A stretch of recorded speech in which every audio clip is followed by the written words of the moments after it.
Colosenses capítulo 4.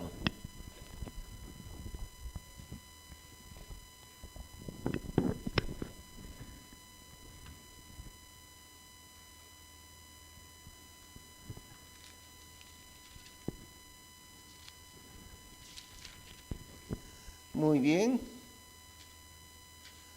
Vamos a tener un breve momento de oración. Estamos en Colosenses capítulo 4, desde el verso 6 allí. Oraremos un momento, hermanos. Gracias, Señor Padre Santo, por esta oportunidad de venir delante de ti, unidos en tu palabra, Señor, unidos en Cristo Jesús, como iglesia tuya. Rogamos que tú nos hables, Señor, aquí en tu palabra, en el libro de Colosenses.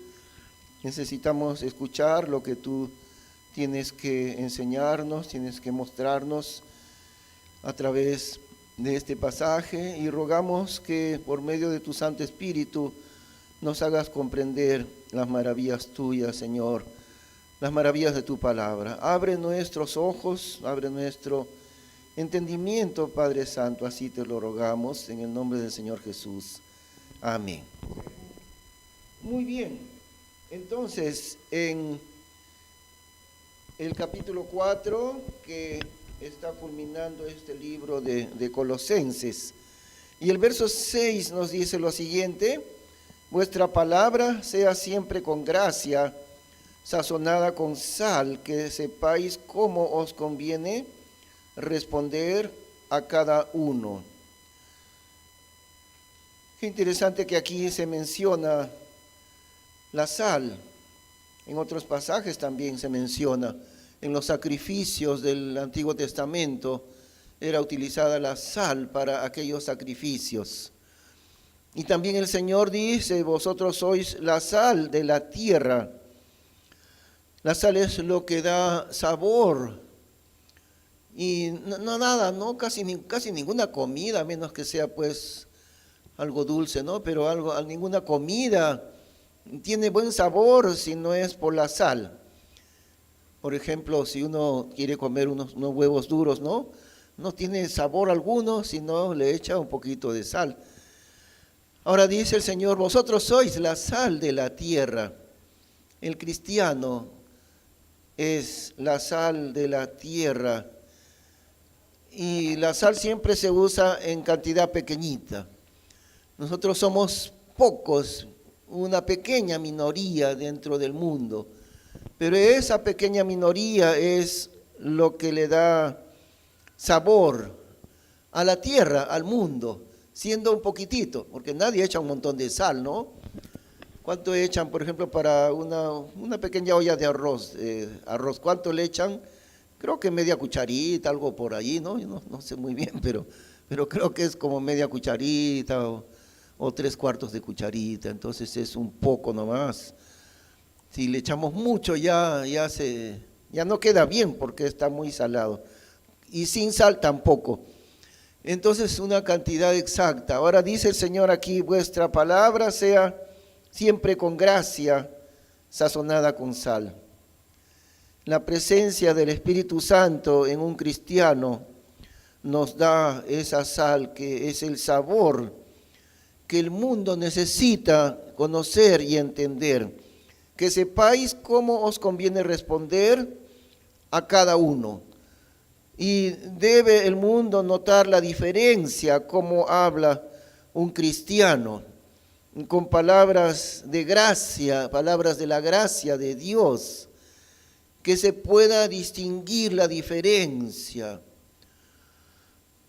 En algunos trabajos así me ha sucedido que, en diversos trabajos aquí y también en el extranjero, que digamos llega la hora de almorzar, ¿no? Se juntan ahí para tener un momento de refrigerio, de almuerzo, descanso en el trabajo. Y empiezan muchas veces a hablar, si son puros varones, ya ahí mismo empiezan a hablar cosas no tan buenas a veces, cosas muy malas a veces empiezan a compartir. pero siempre se dan cuenta cuando hay un creyente, cuando hay un cristiano. Me pasaba la experiencia de años atrás cuando hacía un trabajito de taxi en las noches acá en Chosica yo, bastantes años atrás. Entonces, mientras esperaba pasajeros, a veces se ponían a conversar ahí, ¿no? Los otros choferes. Y cuando comenzaban a hablar ya cosas malas, entonces decían, oye, ahí está el hermano. Por mí decían, no hables así porque ahí está el hermano. Bueno, yo me sentía bien honrado realmente por eso, porque por lo menos mantenía un pequeño respeto, no por mí, sino por causa de Dios, porque sabían que yo era creyente. Y también cuando los pasajeros venían, a veces venían a buscarme a mí, entonces decían, ¿dónde está el señor Ginocchio? ¿Quién será Ginocchio? Decían los otros choferes, pero a veces decían, uno que es hermano. El hermano, sí, el hermano está ahí, ahorita ya va a venir el hermano, ¿no? No sabían ni mi apellido, pero sí decía, el hermano está, ahorita viene. Entonces eso es honroso porque pueden ellos reconocer, ¿no?, la presencia de Dios en nuestra vida y saben bien la diferencia, no se sienten bien cuando hay un creyente en medio de ellos y cuando hablan cosas así. Por eso la diferencia de un creyente en su conversación, vuestra palabra siempre con gracia, sazonada con sal, el sabor de Dios en la conversación se puede sentir. Que sepáis cómo os conviene responder a cada uno. Cómo debemos responder siempre en base al Señor, en cualquier motivo de conversación siempre. Y ahora pasa a hablar de varios hermanos que eran fieles ayudantes del apóstol Pablo. Nos menciona varios de ellos y a ver si avanzamos, no sé si terminaremos el pasaje hoy día, pero vamos a ir examinando un poco allí, mencionando Pablo, ayudantes fieles que trabajaban con él. Mis negocios todos os hará saber Tíquico, hermano mío amado y fiel ministro y consiervo en el Señor. Ahora se usa la palabra negocios, ¿no?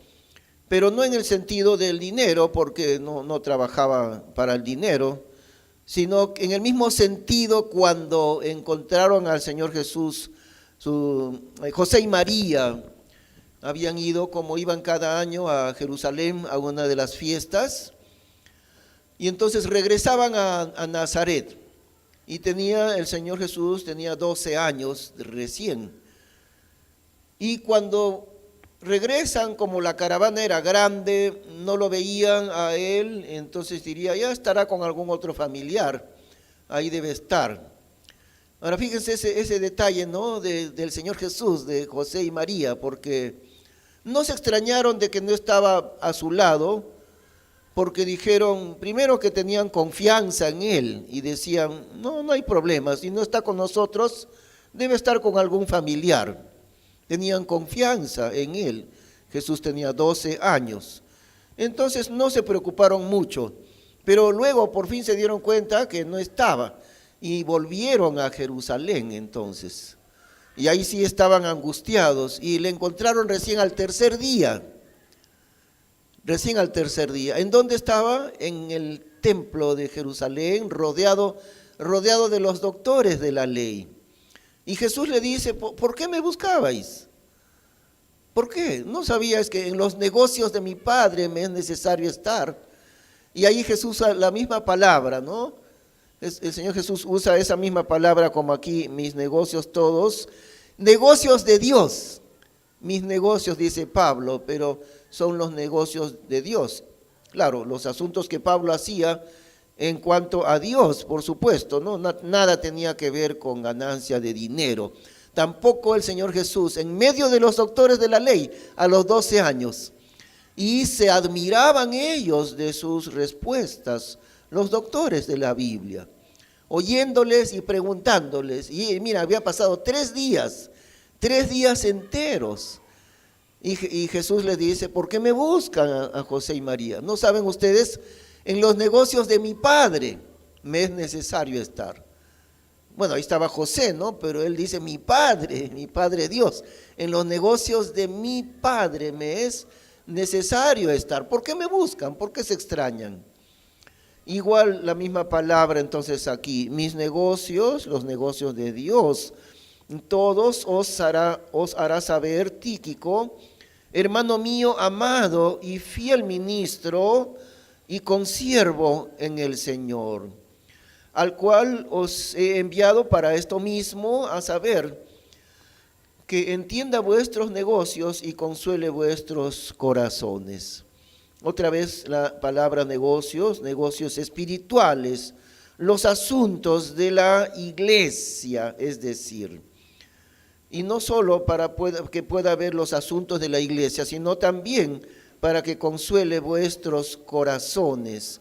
Como Pablo podía consolar el corazón de los hermanos allá en Tesalónica, ¿no?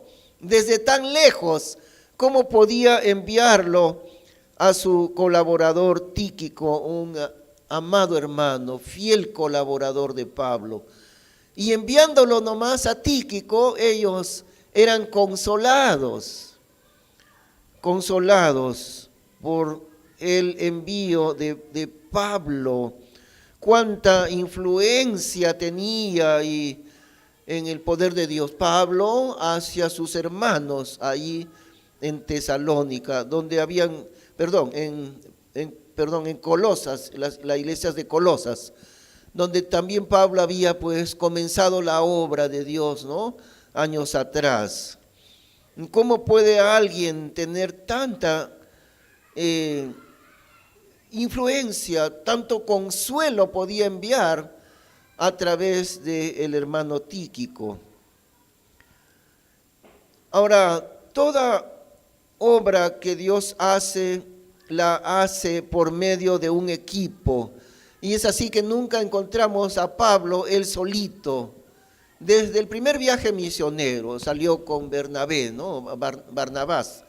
Con Barnabás, también llamado Bernabé, con él salió para el primer viaje misionero y luego en el segundo y el tercer viaje y el último viaje a Roma también. Siempre está Pablo acompañado de otros hermanos que le ayudan. Eran fieles ayudantes de él, de Pablo. Y ahora, cuando está llegando ya para nosotros casi el fin de año, hermanos, será necesario poder tratar algunos aspectos de planificación para el próximo año, pero no solo para planificación para el año que viene, necesitamos planificar para varios años adelante. Así hacen los que planifican en las empresas, en el mundo, la gente incrédula. Planifican para varios años adelante, a veces planifican para 20 años adelante, pero nosotros no sabemos aplicar esa fe y esa sabiduría que siempre viene de Dios, ¿no? Si vamos a planificar nosotros como iglesia, primero vamos a tener mucha fe, hermanos, que Dios va a bendecir esta iglesia, la Iglesia Bautista de San Fernando, y que Dios hará crecer esta iglesia. Y que no solo hará crecer esta iglesia, que Dios dará mucha bendición de crecimiento. De esa manera es que nos estamos proyectando y confiamos mucho en el poder de Dios, que Dios estará con nosotros. Si sabemos ser obedientes al Señor, sabemos que Dios va a derramar una enorme bendición del fruto de su palabra. Y por eso hablamos para ya el año que viene de que tenemos el deseo de comenzar en por lo menos 1 o 2 iglesias en casa. Lo habíamos hecho antes, pero también ustedes saben, ¿no? Quedó esto paralizado. Pero bajo la dirección de Dios y con mucha oración, Dios mediante entonces, podremos otra vez, porque vemos que esa es la estrategia del trabajo de Dios, que Dios puede bendecir mucho ese trabajo espiritual. y que Dios puede llegar a darnos en esta iglesia un crecimiento muy grande. Estamos bastante convencidos de eso. Si aprendemos a hacer las cosas bien, si aprendemos a ser obedientes al Señor, el Señor va a derramar bendición hasta que sobreabunde. Eso es lo que dice su palabra. Y entonces, ¿cómo se puede proyectar una iglesia para un trabajo grande? De la misma manera que un edificio, porque un edificio, la iglesia, es un edificio espiritual. ¿Y cómo se construye una iglesia? Un edificio. Primero tiene que haber un plano, un diseño, claro, ¿no? Este edificio va a tener, por decir, 5 pisos. Entonces hay un plano completo, hay una base, ya todo está proyectado, ya está listo. Este es el área, este es el largo, el ancho, estas son las habitaciones. Ya está un proyecto completo, ya diseñado. ¿Y cómo se empieza a construir? Por los cimientos. Cuanto más grande será el edificio, más profundos serán los cimientos. Ahora, si hablamos de una iglesia que va a crecer y sobre un plano diseñado, llamémosle así, sobre proyectarnos a un número de años en el futuro, y si hablamos de eso, y si tenemos fe que Dios va a bendecir grandemente nuestra congregación, entonces, ¿en qué debemos pensar? En las columnas de un templo espiritual, de un edificio. ¿Qué cosas son columnas de un edificio espiritual? Son personas. En el libro de Gálatas, ahí menciona Pablo el hermano y el otro hermano que eran considerados como columnas de la iglesia. Las personas son columnas de la iglesia. Y si la iglesia es un edificio espiritual, hay personas que son columnas de ese edificio espiritual. ¿Cómo se hace la construcción de una casa? Aunque sea de un piso o de 2 pisos, todos sabemos acá en el Perú cómo se construye, ¿no? Se ponen en cada cierto tramo, se ponen columnas hechas de barras de acero y de cemento y de piedra chancada y de arena gruesa. Entonces esas son columnas muy resistentes que también van muy profundo al cimiento. Y entonces así se construye. Muchos sismos acá, el peligro de terremotos en el Perú, entonces de esa manera se hace. Son bases fuertes las columnas. Sobre esa estructura de concreto armado está basado el edificio. ¿Cómo se construye una iglesia? Ya no hablamos de las paredes, ¿ah? ¿Cómo se construye una iglesia? Porque la iglesia es el edificio espiritual, no las paredes. ¿Cómo se construye una iglesia? ¿Cómo se construye una congregación a la cual esperamos que llegará a ser con crecimiento grande? ¿Cómo se construye esa congregación? ¿Sobre qué base? El Señor Jesucristo es la piedra principal del ángulo, por supuesto, pero las columnas de la iglesia, como vuelvo a decir, está en la Biblia, ¿no? Son personas creyentes que son columnas firmes de ese edificio que es la iglesia. Eso quiere decir que tenemos que hacer lo mismo que hizo el Señor Jesús. Él, en la oración final, en Juan 17, orando, dice: Señor, he acabado la obra que me diste que hiciese. Miren lo que dice: he acabado, dirigiéndose al Padre, ¿no? He acabado la obra que me diste que hiciese. Y agrega: he manifestado tu nombre a los hombres que del mundo me diste. He manifestado tu nombre. Eso es la obra que me diste que hiciese. Había estado con ellos durante 3 años y medio. ¿Haciendo qué tarea? Manifestando el nombre de Dios a los hombres que el Padre le dio al Señor Jesús. Se tomó 3 años y medio para discipularles a ellos. Y les enseñaba la palabra de Dios y trabajaba con ellos como ayudantes. Aprendieron a hacer la obra de Dios ayudando al Señor Jesús. ¿Qué estaba haciendo el Señor Jesús? Poniendo los cimientos las columnas de su iglesia tan grande que vendría después. ¿Cuáles eran esas columnas? Eran 12 personas. Bueno, más adelante pues Judas ya es excluido, ¿no? Desde el inicio no creyó Judas. Pero entonces los 12 o menos uno, los 11 apóstoles, ellos eran las columnas firmes y fuertes de esa iglesia futura. Y entonces, hermanos, si hablamos de que Dios puede bendecir grandemente a nuestra congregación, ¿quiénes serán las columnas? Hermanos en Cristo, hombres y mujeres, ¿cómo ponemos esas columnas en la vida de aquellos hermanos y hermanas? A través del discipulado, de la enseñanza bíblica. Y eso es lo que había hecho Pablo también con sus hermanos en Cristo, aquellos que le ayudaban. Ahí está en el libro de Hechos, ya no vamos a examinar ahorita, pero en Hechos capítulo 20, Pablo se despide de los ancianos de la iglesia de Éfeso, se despide de ellos, de los pastores. Entonces les dice, acordaos que por 3 años, de noche y de día, no he cesado de amonestar con lágrimas a cada uno. Por 3 años. Es decir, ese tiempo, como dice Pablo, de noche y de día no había cesado de amonestarles y de enseñarles a los ancianos, a los pastores de la iglesia de Éfeso.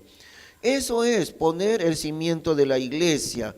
Y entonces aquí entre nosotros habrá hermanos que sean esas columnas de la iglesia.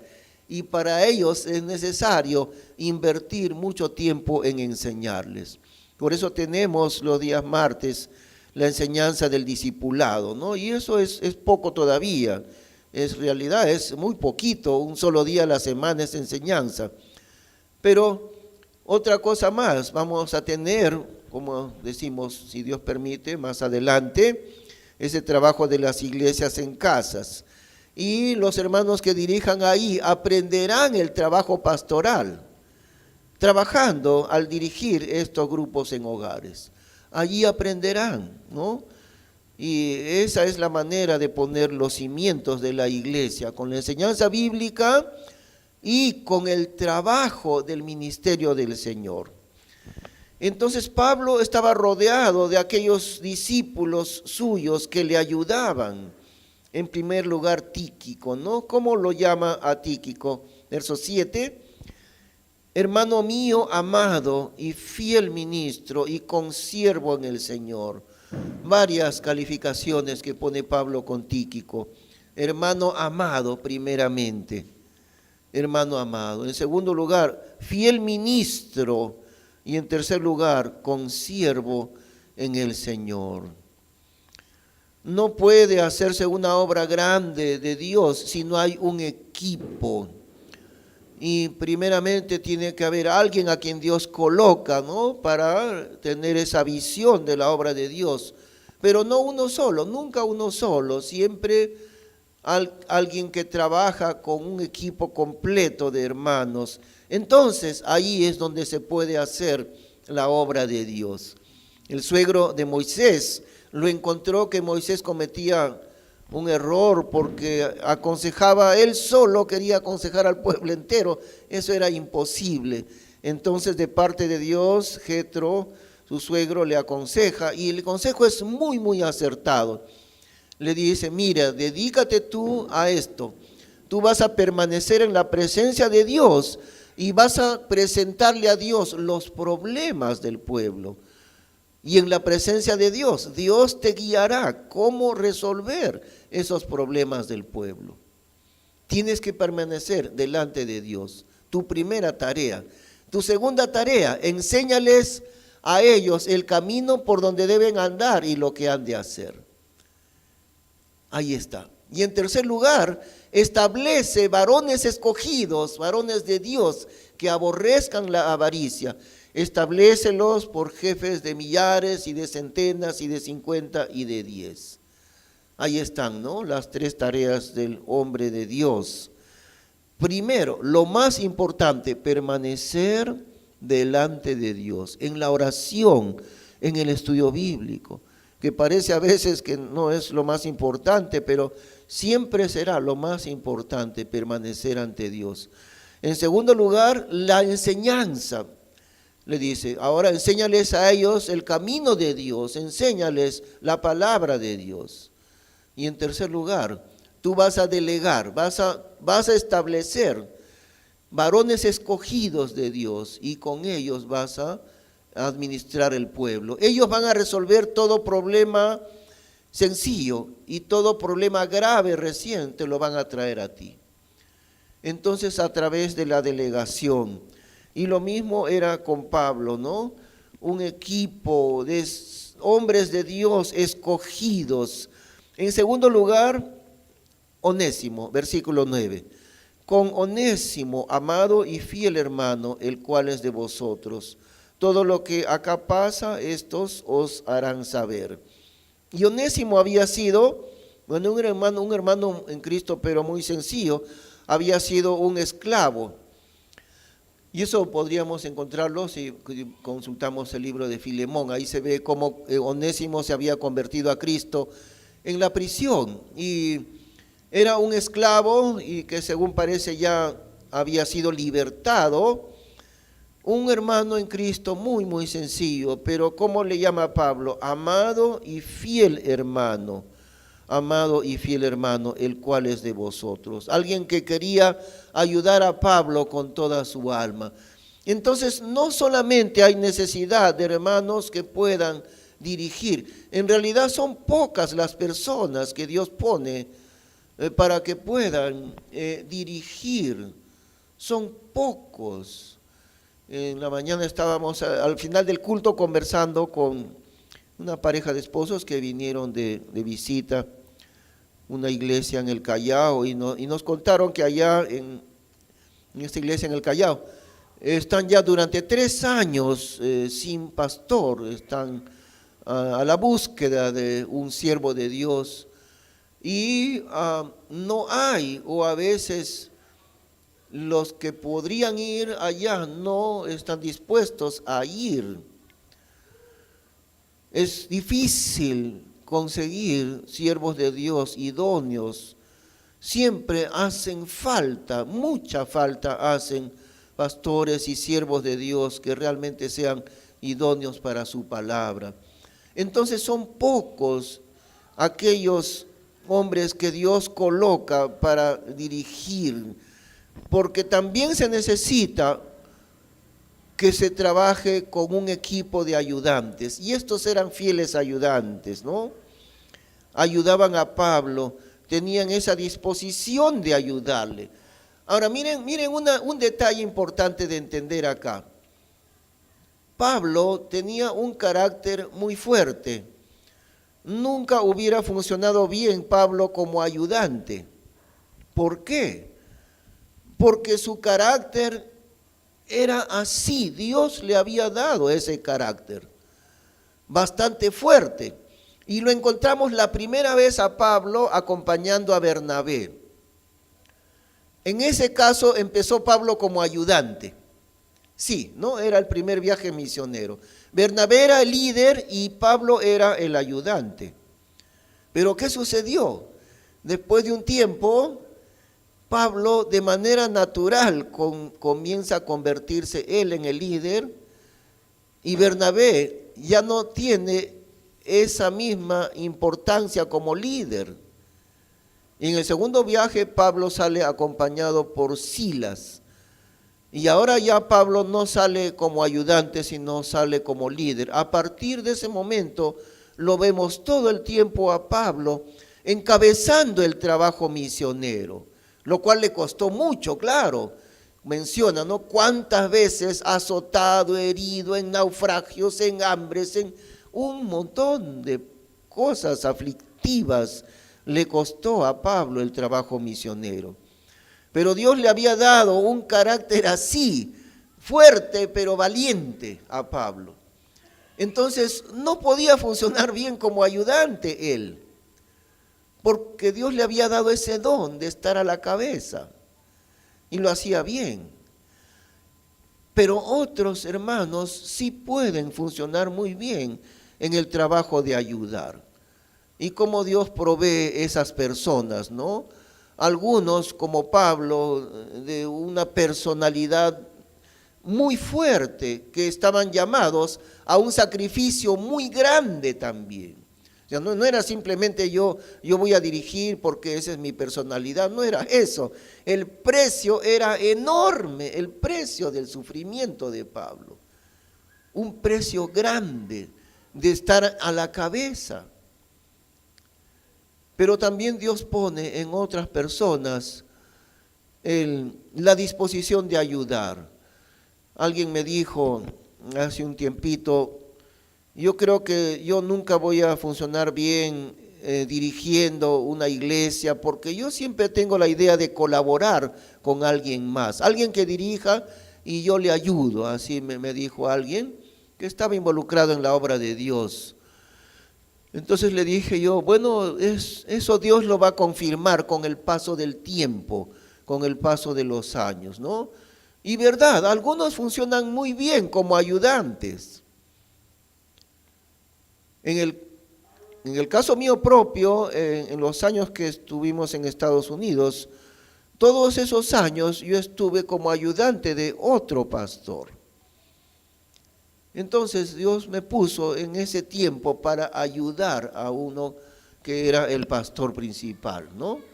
Y gracias a Dios estuvo bien, nos entendimos muy bien con el pastor de aquella iglesia. Yo no dirigía, yo ayudaba. Entonces me sentía muy bien haciéndolo. Ahora, en este caso, no estoy ayudando, estoy dirigiendo, ¿no? Es otro momento en que el Dios nos pone. Pero hay una cosa interesante. Me he sentido bien, muy bien me he sentido ayudando a otro pastor. No me ha sido difícil. Dios ha puesto en mí esa disposición. ¿Debo ayudar? Muy bien, yo voy a ayudar. Y quiero ayudarle al pastor con fidelidad. Gracias a Dios, así fue durante esos años allá. Ahora estamos en un tiempo diferente, porque no estoy ahora ayudando, sino más bien estoy encabezando el trabajo del Señor, ¿no? Aquí. Pero se necesitan ayudantes fieles. Y así como están aquí en la palabra de Dios, y Pablo les da la honra necesaria, este hermano tan fiel, tan ayudador, este amado hermano. Otro más, versículo 10. Os saluda Aristarco, mi compañero en prisiones, y Marcos, el sobrino de Barnabás, acerca del cual habéis recibido mandamientos. Si viniere a vosotros, le recibiréis. Aristarco, compañero de prisiones de Pablo. ¿Cómo sería eso de compañero de prisiones? Tal vez lo pusieron preso a Aristarco juntamente con Pablo, muy posiblemente, y por el único motivo de predicar el evangelio. Prisionero por causa de predicar. Y Aristarco le llama él un compañero en prisiones. Luego Marcos, el sobrino de Barnabás. Y con él había sucedido algo con Marcos, porque en el primer viaje misionero que hizo justamente con Barnabás, porque dice el sobrino de Barnabás, justamente en el primer viaje misionero, a mitad del trabajo misionero, a mitad del viaje, bueno, eso no era un viaje como ahora, ¿no? Viajamos a Huancayo 7, 8 horas, no era así. Ese viaje duraba 3 años, 3, 4 años. Es decir, no era en realidad un viaje, sino un trabajo misionero de varios años, llegando por muchas regiones del Imperio Romano. Y le decimos viaje, pero era un trabajo, como digo, 3 años, 4 años era. No un viaje como ahora de 5 horas o 10 horas, no así. Entonces, en ese trabajo de varios años en el primer viaje misionero, Marcos, que acompañaba a Pablo y a Barnabás, se regresó a mitad del viaje. Se acobardó, esa es la palabra, ¿no? Lo vio muy difícil, muchos peligros y los asaltantes y el hambre y un montón y los naufragios y todos esos problemas. Entonces Marcos se regresó, se desanimó. Y cuando querían hacer ya el segundo viaje misionero, Barnabás quería llevarle otra vez a su sobrino Marcos. Pero Pablo dijo, no, ya no. En el primer viaje se regresó, se acobardó. No, esta vez no irá Marcos. Y Bernabé o Barnabás insistía en llevarlo. Entonces no pudieron quedarse de acuerdo. Entonces Pablo salió, dice, encomendado por los hermanos. Fíjense, ahí dice, ¿no? En Hechos, encomendado por los hermanos, salió Pablo y teniendo como ayudante a Silas. Y Barnabás se fue, pero por su cuenta, no dice encomendado por la iglesia. Barnabás se fue por su propia cuenta con su sobrino. Ahora han transcurrido varios años, ¿y qué ha sucedido con Marcos? Porque este es el mismo, a quien Pablo no lo quiso llevar en el segundo viaje. Y ahora sí Pablo lo menciona otra vez. Y Marcos, el sobrino de Barnabás, acerca del cual habéis recibido mandamientos. Si viniere a vosotros, le recibiréis. Es evidente que hubo un cambio en él, ¿no?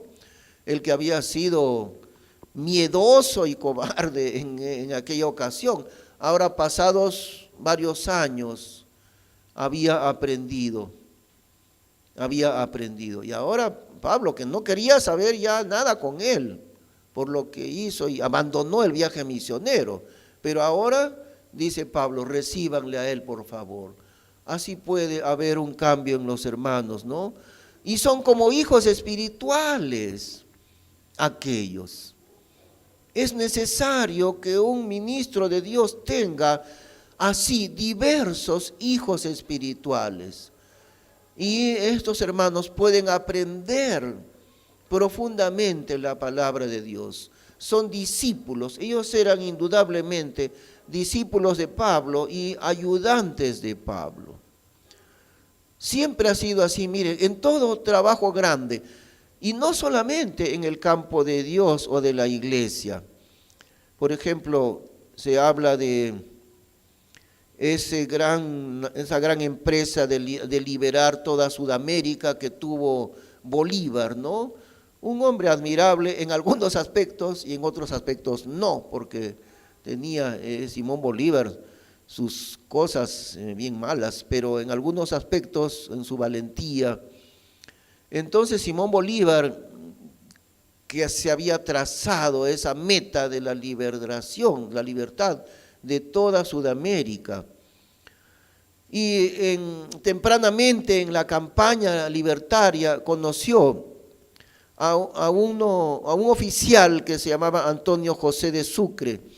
Desde que lo conoció, Bolívar se hizo muy amigo, entabló una amistad muy cercana, muy íntima con Antonio José de Sucre. Y así fue a lo largo de los años. ¿Y por qué? Porque Sucre era el ayudante perfecto de Bolívar, dispuesto a colaborar con él.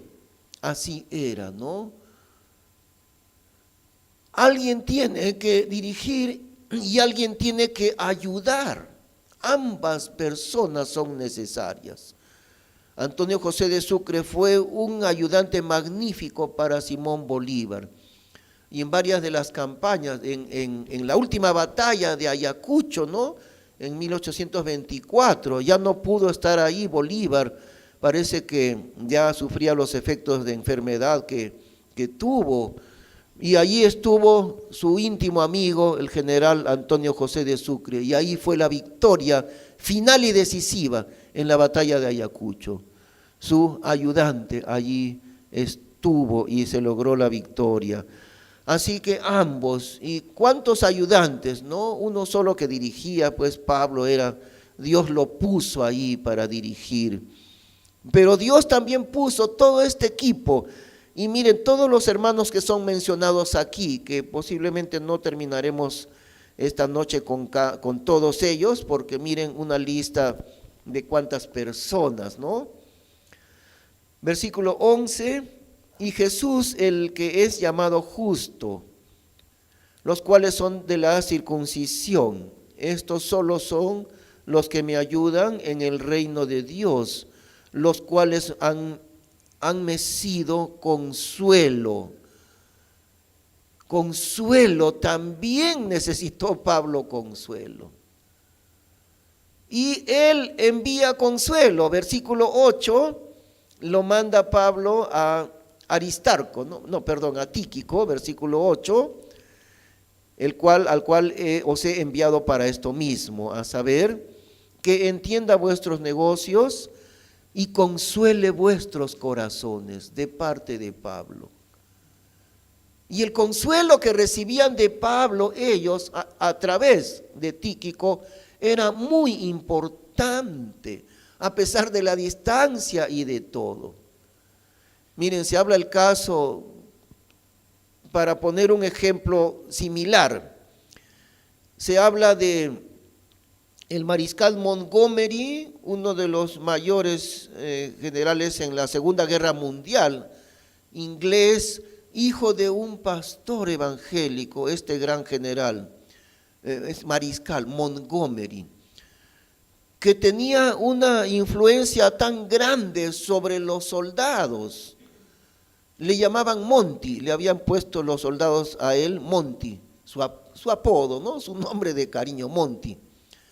Tanta influencia tenía Montgomery sobre el grupo de miles y miles de soldados, que los ingleses inventaron un doble para Montgomery, porque sabían que si Montgomery estaba en medio de la tropa, ellos adquirían un ánimo grande para la batalla.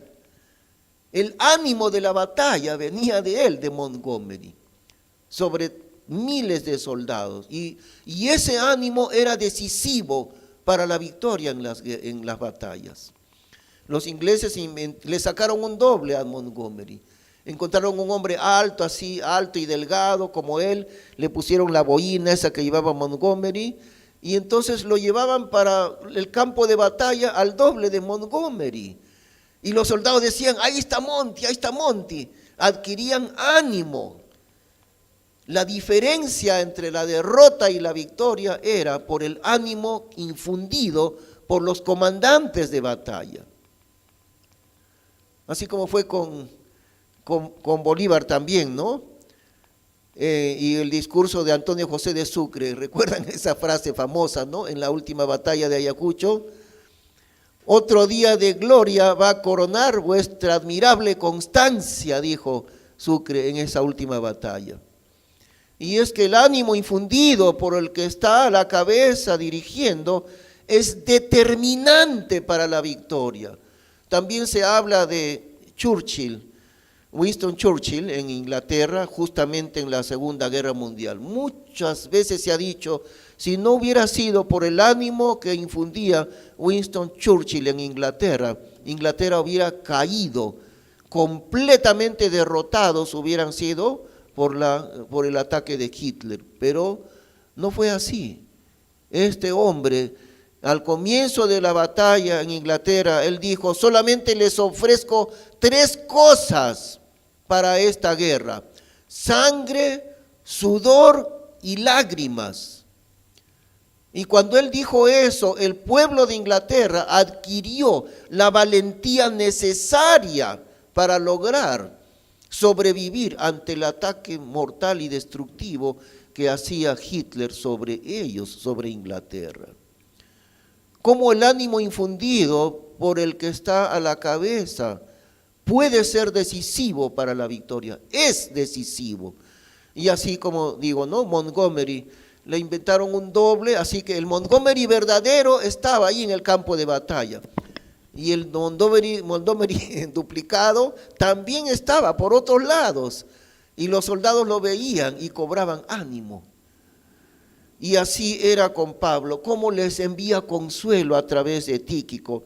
Pero algo interesante, fíjense, terminando el versículo 11, Pablo menciona a ellos, los anteriores, ¿no? Tíquico, Onésimo, Aristarco, Jesús llamado Justo, y termina diciendo, estos solo son los que me ayudan en el reino de Dios, los cuales han mecido consuelo. Él también necesitaba consuelo Pablo mismo.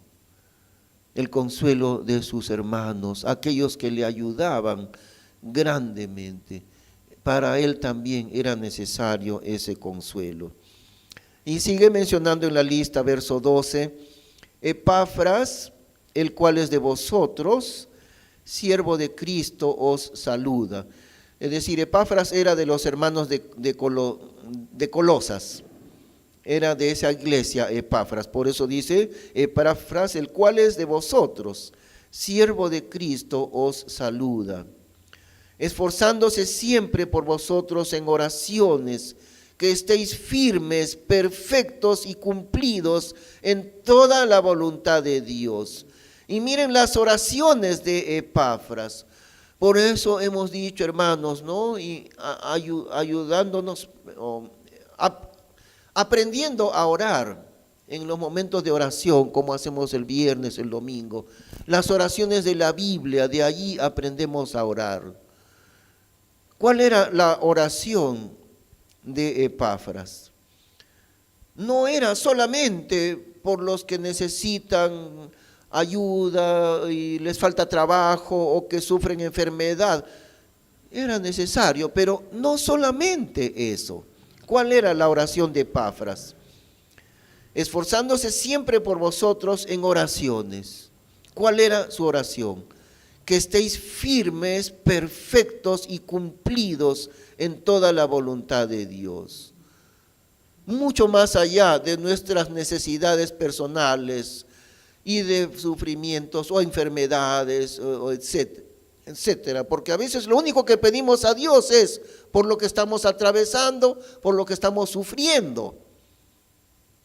Pero las oraciones de la Biblia son distintas. Para que estéis firmes, perfectos y cumplidos en toda la voluntad de Dios. Así debemos pedir al Señor que nos enseñe a orar, que el Espíritu Santo nos enseñe a orar. Estos motivos mucho más altos, ¿no? Que lo que sabemos pedir a Dios, que no está mal, pero que a veces solamente oramos por esos motivos. En un tiempo estuvimos en oración con algunos pastores aquí de Chosica, virtualmente en los meses de pandemia estábamos orando con varios pastores de acá de Chosica. Después yo no continué porque justamente era una oración de una hora y media más o menos, bien tempranito de madrugada, pero ya repetidas veces era lo mismo. ¿Qué era? Había una lista interminable de hermanos enfermos que pedían oración. Y si había una o dos oraciones para que Dios envíe su poder, su avivamiento, y era casi nada esa oración. Y todas las oraciones eran nada más que por hermanos enfermos. Ahora, como digo, eso no está mal. Pero tampoco está bien que oremos en realidad un poquito egoísta nuestra oración, ¿no? Estamos pidiendo únicamente que Dios nos ayude en nuestros sufrimientos. Y eso es todo, no pedimos más. Pero aquí como pide en esta oración Epafras, para que los creyentes de Colosas estén firmes, perfectos y cumplidos en toda la voluntad de Dios. Así es que tenemos que aprender a orar. Y el verso 13, que yo le doy testimonio que tiene gran celo por vosotros, es decir, Epafras, y por los que están en la Odisea y por los que están en Hierápolis. Os saluda Lucas, el médico amado, y Demas. Ahí vamos a detenernos mencionando a Lucas y menciona a otros más todavía, pero diciendo Lucas, el médico amado, que le había acompañado a Pablo años enteros en sus viajes misioneros, le acompañó Lucas. Porque en el libro de Actos, o sea, Hechos, ahí vemos cómo Lucas, narrando los viajes de Pablo, de repente Lucas comienza a decir, llegamos a tal lugar, llegamos a este lugar, y y vino el naufragio y sucedió esto, llegamos a la isla. Entonces lo que está sucediendo es que Lucas era participante de esos viajes misioneros y de todas las aventuras y peripecias que tuvieron que sufrir. Y Lucas dice, fuimos allá, llegamos acá con Pablo, ¿no? Uno de los amados y fieles ayudantes, Lucas, saluda Lucas, el médico amado, y Demas. Seguramente como todo médico le hubiera sido fácil permanecer en un lugar y ocuparse en su profesión con toda tranquilidad en una ciudad grande. Mucha gente lo buscaría porque siendo médico siempre se busca a los médicos, pero Lucas dejó esa gran comodidad de ser un médico y vivir de manera muy tranquila. Él renunció a esa clase de vida y se dedicó a otro trabajo, al trabajo misionero. Dejó en realidad su profesión de médico para dedicarse al trabajo misionero. Esto fue, por ejemplo, con un predicador inglés, a ver si recuerdo su nombre en un momento, Lloyd Jones, Martin Lloyd Jones. Él falleció en 1981, pero se le considera uno de los más grandes predicadores en el siglo XX, en Londres, en Inglaterra. Durante su juventud, él llegó a ser médico, era médico de profesión, pero era tan excelente como médico que estaba dentro del equipo de médicos de la reina de Inglaterra, un médico de los más excelentes, y que lo llamaban, entre otros médicos, para atender a la reina. Pero Martin Lloyd Jones, después de un tiempo, él, siendo médico, se desarrolló tanto en el ministerio del Señor, en la predicación, que por último él decidió dejar la medicina, dejó la medicina para siempre, dejó un sueldo muy, muy grande, y comenzó a pastorear una iglesia, no en Londres todavía, una iglesia en otro lugar. Y lo que recibía ahí económicamente no era ni la cuarta parte de lo que él recibía siendo médico, una pequeña fracción nomás de lo que ganaría como médico. Comprendió la importancia de la obra de Dios y en realidad nunca volvió Martin Lloyd Jones a la medicina. Uno de los más grandes siervos de Dios del siglo XX, así como Lucas, ¿no?, que dejó su profesión. Y como Moisés, ¿qué dice de Moisés?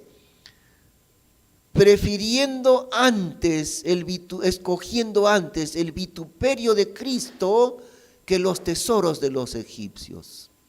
Escogió el vituperio, quiere decir el sufrimiento, algo así como vergonzoso, el sufrimiento vergonzoso, el oprobio, algo así, ¿no?